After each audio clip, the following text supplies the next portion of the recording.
क्रिस्त में मेरे प्यारे मित्रों, ये सुंदर मौका प्रभु हमको दिया है उसके साथ जुड़े हुए वचन सुनने के लिए। यह कार्यक्रम द्वारा प्रभु हमें बुलाया है। हम आपको स्वागत करते हैं। हम आप एक साथ प्रार्थना करेंगे, प्रभु को धन्यवाद करेंगे। रोमियों का संत पौलुस का पत्र अध्याय 8 पद संख्या 31। कहना ही क्या है, यदि प्रभु हमारे ईश्वर हमारे साथ है तो कौन हमारे विरुद्ध होगा। किसके पक्ष में ईश्वर। अभी बड़ा विपत्ति है। ये महाविपत्ति के समय हम एकदम संघर्ष में रहते हैं। बिल्कुल विश्वास नष्ट हो गया है। बहुत लोग ऐसे सोच रहे हैं ईश्वर हमारे विरुद्ध विपरीत दिशा में खड़े हैं और हमारे शत्रु पक्ष में वह और हमारे विद्रोहियों के साथ है। हमारे ये दुख संकट में वह ध्यान नहीं देता है। बाइबल का संदेश क्या है?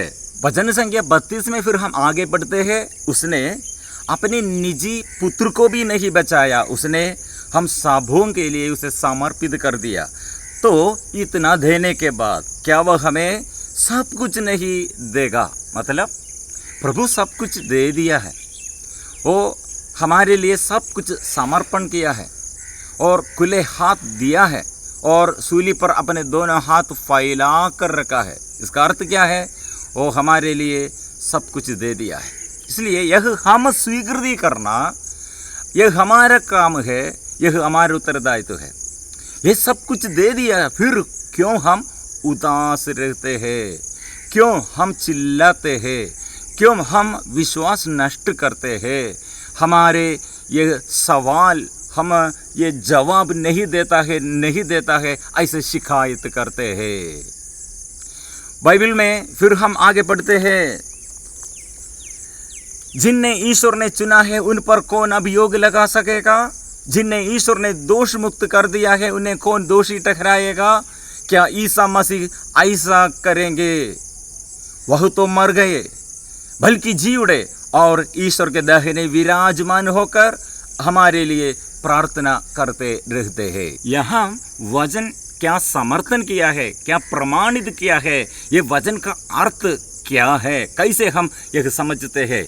यदि हम ईश्वर की उपस्थिति हम नहीं पहचानते, लेकिन वह प्रभु हमारे साथ है और हमें दुख संकट के समय प्रभु दूर नहीं है।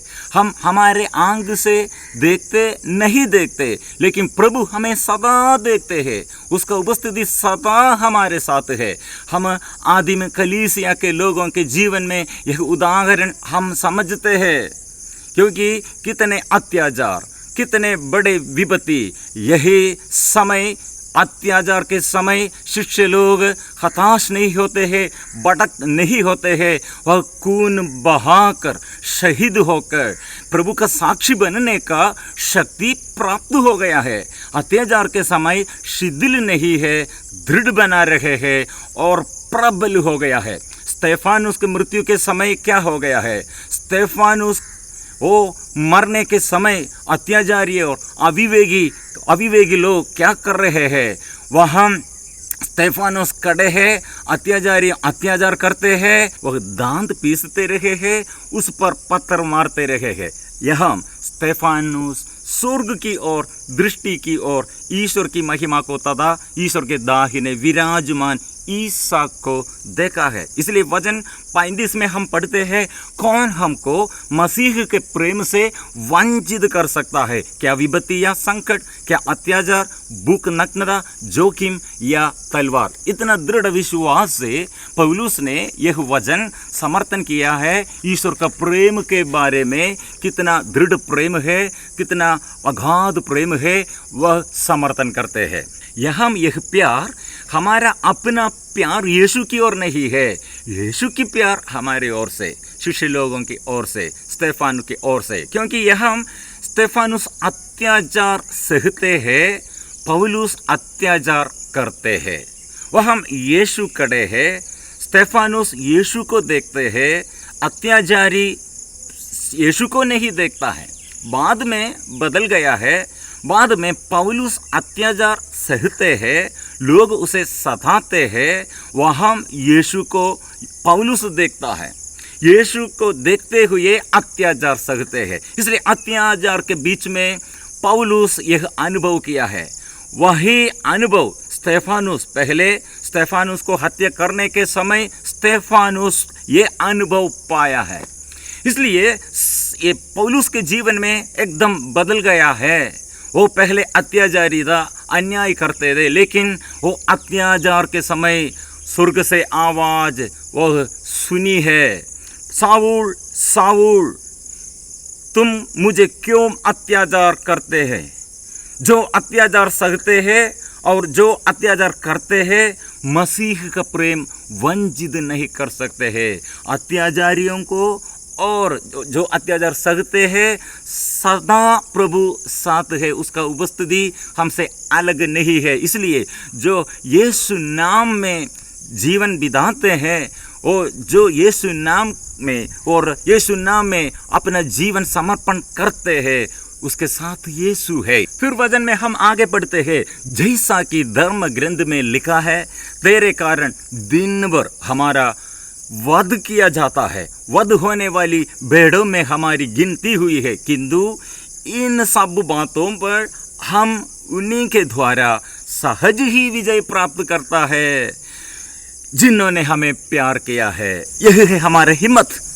इसलिए हम ये प्यार हमारे जीवन में सदा बना रहे हैं, वो सदा हमें प्यार करते हैं, इसलिए हम नहीं हार जाते हैं। पहले ये पेतरुस ने दृढ़ विश्वास, दृढ़ निश्चय किया, मैं प्रभु को प्यार करता।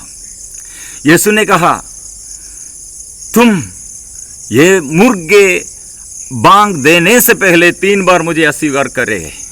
लेकिन पेतरुस ने कहा प्रभु आपके लिए बंदी गृह में और मरण तक मैं आपके साथ होगा, तिरस्कार नहीं करेगा। लेकिन पेतरुस अपना दृढ़ निश्चय विफल हो गया, वह असमर्थ थे क्योंकि शैतान उसे हराया। लेकिन बाद में यीशु से प्यार किया, वो प्यार में वह जीत पाया है, वो सफल हो गया है। और पहले पौलुस ने अत्याचार किया अपने शक्ति से, अपने बुद्धि से, अपने सामर्थ्य से यीशु के विरुद्ध वो अत्याचार किया, लेकिन पूरा परिश्रम, सारे परिश्रम व्यर्थ चला गया है। लेकिन उसे प्रभु ने, यीशु ने उसे गले लगाया।